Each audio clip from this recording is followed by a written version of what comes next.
جی دا وخت مونږه په پیمیل کم پولینګ سټیشن چې د ګرلز ډیګري کالج د سب ډیویژن بریکوټ د پیمیل د ټولو نه لوی پولینګ سټیشن پاره کې موجود یو زنګ سره تحریک انصاف ملګری هو دي دا راته وای سپیګر د صورتحال دي سوایما خریما مخې ته خونه دراغلی نه اصل کې بازو بسم الله الرحمن الرحیم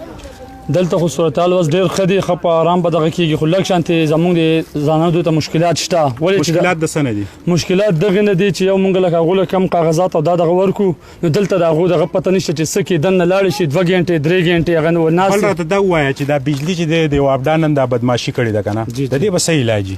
د دې خو اصل علاج دا دی چې اوس ان شاء الله زموږ حکومت راشي نو به په دوه باندې ان شاء الله بیا دغه چک ان بیلانس تیز کولې چې کتا زو ګوره تیر شي حسینن په کار دا نه و چې واپس سره ناکام کړي وي ډیر په کار مو ته دا نن خو د الیکشن روز ور پاکستان دغه په کار چې هر ځکه بجلی پوره وي او 24 غنټه بجلی تاسو راته دا وای د عوامي نېشنل پارټي موقف هم ولو دا کم زنانه راځي دغه سره ماشومان بجلی نشته الته په کمرو کې تیار د جنریټر نشته دي ته په کم نظر ګوره د تنظیمات دا خو ډیر بنتای ظلم غونته کې شروع ده نن کم اس کم په کار دی ول دا چې نن بجلی فل ډیم ته موجود وي ځکه چې دا ماشومان راځي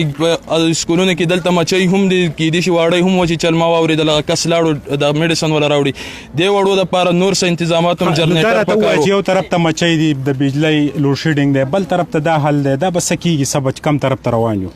نو خدای دې خیر کی او که خدای ګټه راکړه نو ان شاء الله چې لکه دا کم دغه چې وشول لا کم حالات چې پم تیر شول نو د دې نه با دشي بچرتم ناراضي دا پیپلز پارټي موقع په لودره ته وای سپی ګرځي سا وای مې سم مسلې خو ان شاء الله په الحال خیر خیرت ته سو په مې بګلانی راغلي او د ګرمي او د وابډالو شیډینګ او مچي خو په سکولونو کې ډېری دي او وابډا حکومت خو ویل چې موږ ټول په ورځ بل شیټینګ نه کوو به دې ورځ په الحال بیا لوټ شیټینګ دی ډېر افسوسناک خبره ده مونږ د تحریک انصاف د نېشنل پارټي او د پیپل پارټي موقف میلاو کو د زنانو پولینګ سټیشن دی لخوځو راخوځو ځکه چې مونږ پیمیل زیات کوشش کوو چې په سکرین باندې رانه شي د پښتو روایت دي دا وخت مونږ تاسو ته د مین ګیټ د ګرلز ډیګري کالج د سکیورټي تنظیمات هم خو چې د سب ډیویژن بریکوټ د پی کې 6 او د ان 3 د ټولو نه لوی پولینګ سټیشن مقامی پولیس او د پاک پوج ځوانانو لیوی او نور انټيليجنس ادارې دا وخت بالکل چوکس دي که عوامو ته هم تکلیف ته خدا خواران هم په شدید ګرمۍ کې خپل سکیورټي پرایز ادا کوي زمونږ د ملک ادارې چې دی هغه کا پوج د ک لیوی دا ک اف سی دا دوی ته به د قدر په نظر په دی ګورو چې څنګه عوامو تم تکلیف ته د ګرمۍ نه دغه شان دوی هم د سکیورټي ډیر